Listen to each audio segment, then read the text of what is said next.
Hi friends, welcome to our channel. இன்றைக்கி இந்த வீடியோவில் பூரி சப்பாத்தி தோசைக்கு சூப்பரான ஒரு வெஜிடபிள் குருமா தான் பார்க்க போகிறோம். மிக்ஸி ஜாரில் அரை கப் அளவுக்கு தேங்காய் துருவியோ இல்லை சின்னதாக கட் பண்ணியோ எடுத்துக்கோங்க. 2 டேபிள் ஸ்பூன் அளவுக்கு பொட்டுக்கடலை, சோம்பு 1 டீஸ்பூன், பச்சை மிளகாய் 2 அல்லது 3 எடுத்துக்கோங்க.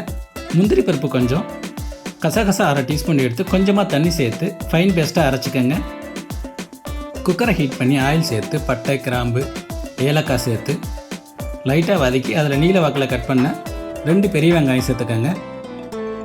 கொஞ்ச நேரம் வெங்காயத்தை அப்படியே வதக்கி விட்டு அதில் 2 பச்சை மிளகாய், தக்காளி 1 சேர்த்து தக்காளி கொஞ்சம் சாஃப்டாகிற வரைக்கும் வதக்கி விடுங்க. அடுத்து அதில் 1 டீஸ்பூன் அளவுக்கு இஞ்சி பூண்டு விழுது சேர்த்து லைட்டாக வதக்கி காய்கறிகளை கட் பண்ணி சேர்த்துக்கலாம். இன்றைக்கி நான் 1 உருளைக்கிழங்கு, 1 கேரட், கொஞ்சமாக பீன்ஸ், அரை கப் அளவுக்கு பச்சை பட்டாணியை ஊற வச்சு சேர்க்குறேன். காய்கறிகளை சேர்த்து ஒரு 2 நிமிஷம் நல்லா வதக்கி விடுங்க. அடுத்து அதில் அரை கப் அளவுக்கு நான் காலிஃப்ளவர் சேர்க்குறேன். இது உங்கள்கிட்ட இருந்தால் சேர்த்துக்கோங்க. காலிஃப்ளவரில் வெந்நீரில் கொஞ்சம் நேரம் போட்டு சின்னதாக கட் பண்ணி சேர்த்துருக்கேன்.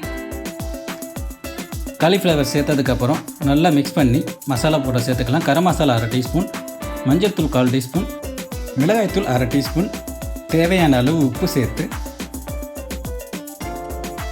2 நிமிஷம் காய்கறிகளை நல்லா வதக்கி அரைச்ச தேங்காய் விழுதை சேர்த்து நல்லா மிக்ஸ் பண்ணி 2 நிமிஷம் குக் பண்ணி குருமாவுக்கு தேவையான அளவுக்கு தண்ணி ஆட் பண்ணிக்கலாம்.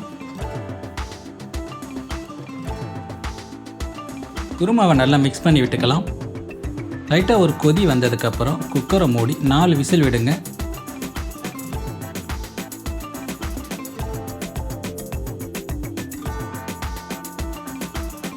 குருமா ரெடி ஆகிடுச்சு. கொத்தமல்லி தழையை பொடியாக நறுக்கி சேர்த்துக்கங்க. இந்த குருமா பூரி, சப்பாத்தி, இட்லி, தோசைக்கு ரொம்பவே நல்லாயிருக்கும். ட்ரை பண்ணி பாருங்கள். இந்த வீடியோ உங்களுக்கு பிடிச்சிருந்தால் லைக் பண்ணுங்கள், கமெண்ட் பண்ணுங்கள், ஷேர் பண்ணுங்கள். எங்கள் சேனலை ஃபஸ்ட் டைம் பார்க்குறவங்க மறக்காமல் சப்ஸ்கிரைப் பண்ணி எங்களுக்கு சப்போர்ட் பண்ணுங்கள்.